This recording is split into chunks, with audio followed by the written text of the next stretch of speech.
before we continue on, I just noticed that Rick Tumlinson is here. He will be joining our panel. Really quick intro. Rick is named one of the world's top visionaries and one of the top 100 most influential people in the space field by Space News. Rick is credited with helping start what is called the New Space Revolution. He is considered one of the best public speakers in the space field, and his writings and quotes show up around the world from the New York Times to the People's Daily. Rick is a space luminary who paid tribute to Gerard ONeal in The High Frontier. How are you, Rick? I'm doing well, and I always hate hearing that bio, but yes, doing well. I am, especially in conjunction with something about Jerry ONeal. I'm, that big compared to somebody like Jerry. Rick was also an associate producer on the film, by the way. Yeah, so that one. There you go. or to do the thing in the movie like this, right? So, that's right. Yeah, and I'm so honored because they're both. I think I have them both signed by the man. Gosh, I don't know it. So first of all, the reason I'm late is ADHD and the fact that I accidentally, because of time zones, double booked myself. So I just left the graduating class of the Berkeley Space Technology Department. Now, I love y'all, but they are my heroes, right? Because they're the ones taking over. They're the new Jerry's kids. And by the way, I explained Jerry ONeal to them, as I do to everybody, almost every lecture I give anywhere in the world. And what's really important about this, Mike, how long do I have, by the way? Or Leo, I'm sorry, whoever. You've got about 5 to 10 minutes. You have like 5 to 10 minutes, Rick, but please, we want to learn more about this because it's amazing and it's completely inspirational. Yeah, sure. I just want to be really, I want to. And I want to specifically, I want to hear about, your early days with the man himself, and then how that got you where you are. Yeah, I'm one of the.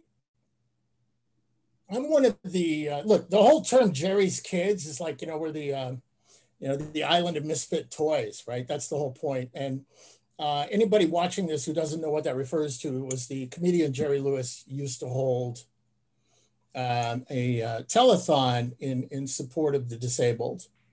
And it's a play on words. We're in the age of political correctness. There is no negativity in terms of anybody who's disabled or anything, but we were very much both outside of our own cultures at the time.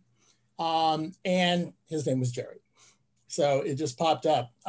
Many years ago, I actually had mentioned it to a friend of mine, Dylan Taylor, many years ago, telling him the whole story and all of this. And of course, Dylan being Dylan, anybody who knows Dylan, an amazing human being. He pops up about a year later going, I'm making a documentary. I'm going to call it Jerry's Kids. And I'm sure we'll talk about this, and it became The High Frontier, which is probably a better name because otherwise people would have had rather interesting expectations going into it. Yeah, I think so. Right? Yeah. So anyway, look, the thing about Dr. ONeal, and anybody who's seen me talk about this, there are 3 kinds of people in the space field, the space taxonomy. There are and by the way, I like to simplify things so that I can understand them because I consider myself my own lowest common denominator. So in my taxonomy, there are what I call the von Braunians, which were the old space program.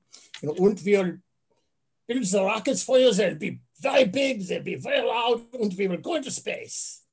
And you'll be proud of how we spend your tax dollars. That was the Aerospace Industrial Complex. Then we have Sagan, billions and billions of stars. Isn't space amazing? Look at it, but don't touch it. That's sort of your astronomy community. And Jerry ONeal, again, who was just a nice guy. He did have that weird beetle haircut the whole time. It was a little odd, but he just had a quiet voice. And the thing about Jerry was that, and his philosophy was, use the tools of free enterprise, democracy, and space resources to expand humanity in space. Yeah. Now, his pet personal thing was rotating habitats in space. I believe if he had stuck around for a while, he would have adopted, as I have, and I am redefining it. I do this as consciously, to include in the term ONealians anybody who is focused on the expansion of life and humanity into space. Those are ONealians. Like it or not, I don't care if you like the brand, I'm going to hang it on you, right? You're an ONealian if you want to expand life and humanity into space. I do that by declaration. I declare. Now, at the time, talking about misfits, I was a college dropout. I was partying my ass off. I mean, the first time I ever heard about Jerry, and I forget, will forgive me because I forget which clips may or may not have shown up in the film, but I was stoned off my ass in college, sitting on the floor of the student union, and there was a guy named Timothy Leary talking about space colonies, which we now call settlements. A little while later, I ran into a guy named Gene Roddenberry who gave me an inspirational backstage. I had 5 minutes alone with him. He said, "Go for it." Basically, he said, it doesn't matter who you are. And I challenged him. I said, "Yeah, but I've dropped out. I yell at my teachers. I drop classes. I'm a pain in the ass, whatever." And he said, "You know what I used to do?" And I said, "No." And he said, "I used to be an LAPD officer. And I used to cruise around in my black and white with the scripts laying here for a show that was called, what was it called? Wagon Trains to Space, later in Star Trek." And then he gave me a little lecture about just stay with it, don't give up. And so I did. And I started volunteering. I did the L5 Society. We had the aircraft carrier Intrepid. We were the only L5 chapter with an aircraft carrier in New York City. And then I volunteered over time because these people kept showing up from the Space Studies Institute, and they were serious. And these were some serious people working on some serious stuff. And I volunteered. I basically said, "I will sweep the floors," and he let me in. And he and his right-hand man, Freeman Dyson, were two of the most kind, generous, and giving people that I've met in my life. For somebody like myself, unlike some of my compatriots who came from Ivy League schools, who came from my dad, working class, he had 3 jobs. Again, I was not of the cut. I was not Harvard. I was not whatever. Nonetheless, Jerry and Freeman gave me room to be who I was, or what I call and what I adopted as a term, permission to dream. Permission to dream, by the way, is not something granted externally to you. It is something you grant yourself. And I later created a project with George Whitesides later and called Permission to Dream. And we used to give telescopes like the one you have next to you, Leo, to kids around the world. And so he and Dr. Dyson and the people in the Space Studies Institute at the time, which is a very different organization now, but at the time, they were very open. They were very inviting. In other words, I walk into the room in the Princeton auditorium, which all by itself was blowing my mind. I'm in here, what? And I'm looking around, and there are other people that are just as crazy as I am. And so he did this amazing thing that it's really a formula. I don't think he did it consciously, but it was a formula. He wrote a book about his vision. He put it out there. He made it rain humans with imagination. And then he created a bucket called the Space Studies Institute to catch that. And then he used that to water this movement. And the movement became the one you see today. And it's whether it's the International Space University, whether it's the National Space Society, the Mars Society, Elon, Jeff, they all come from Jerry, whether they admit it or not, right? I mean, for example, Space Frontier Foundation helped write the white papers, or actually wrote the original white paper, a guy named Charles Miller with us, wrote the white paper that led to a thing called COTS-CC Dev, which became the funding mechanism by which SpaceX and the others got started. There was a guy named Henry Vanderbilt, Space Access Society. He was over out there. He was fighting it along the cause. He's almost as cuddly as I am, Henry is, but that's a whole different story. And these people were fighting because Jerry had given them a vision, an endpoint, a place to go with their imaginations, with their passions, with their ideas. And so we thought. Now, some of us did I used to call it the cocktail circuit. That would be like my friends Diamandis and Bob Richards and these guys, and they went off with their Halliburtons and cell phones that were this big and went to, and did really well in that world. There were friends like Jim Muncie and Gary Olson and all these people and Charles Miller and us, and we became the radicals, and we went boom with the aerospace establishment head on, and we fought them for 25 years.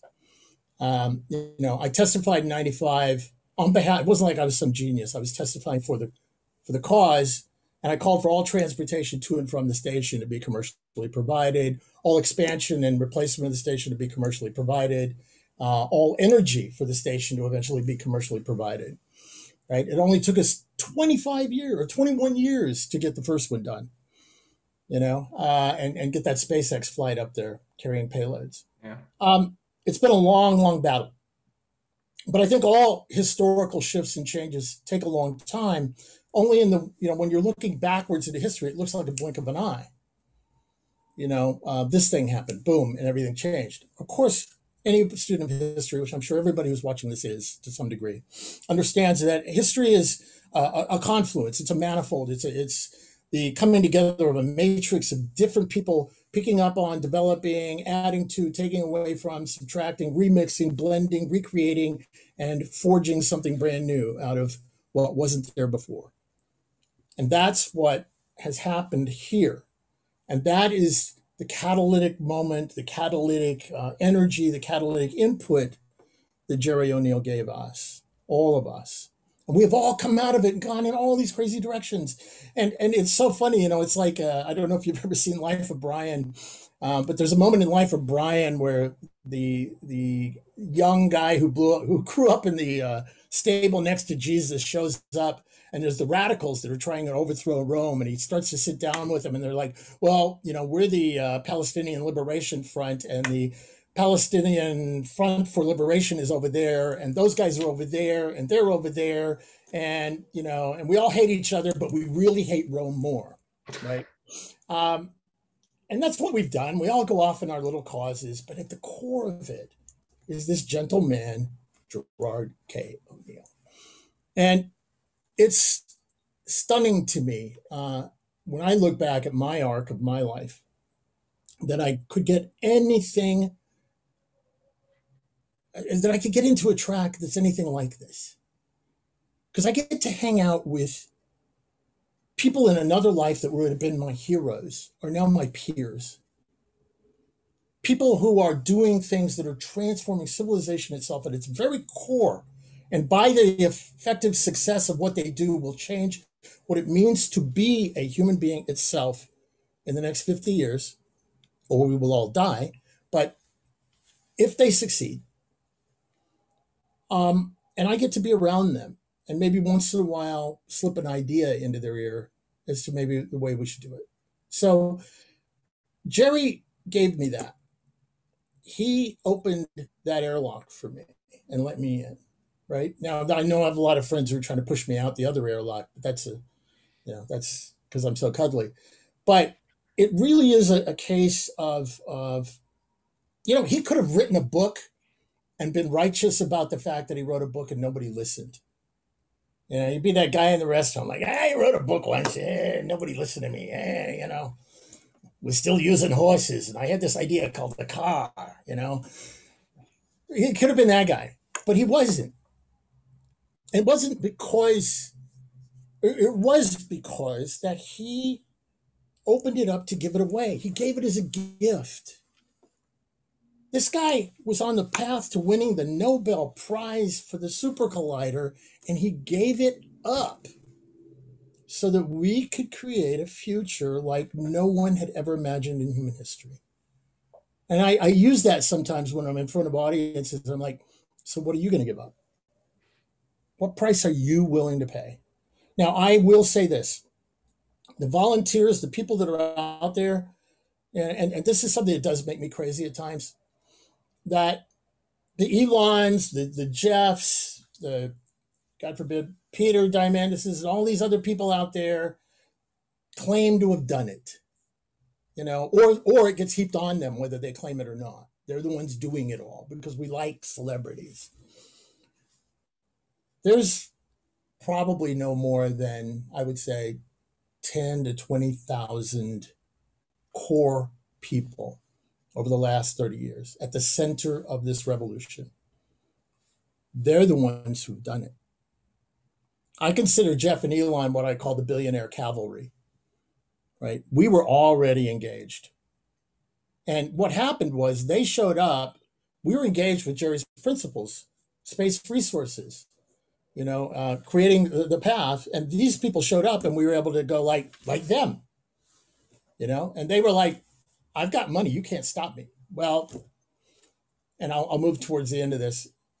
The revolution is fully engaged. By the way, this was from the first project of the Space Frontier Foundation in 1988. Wow.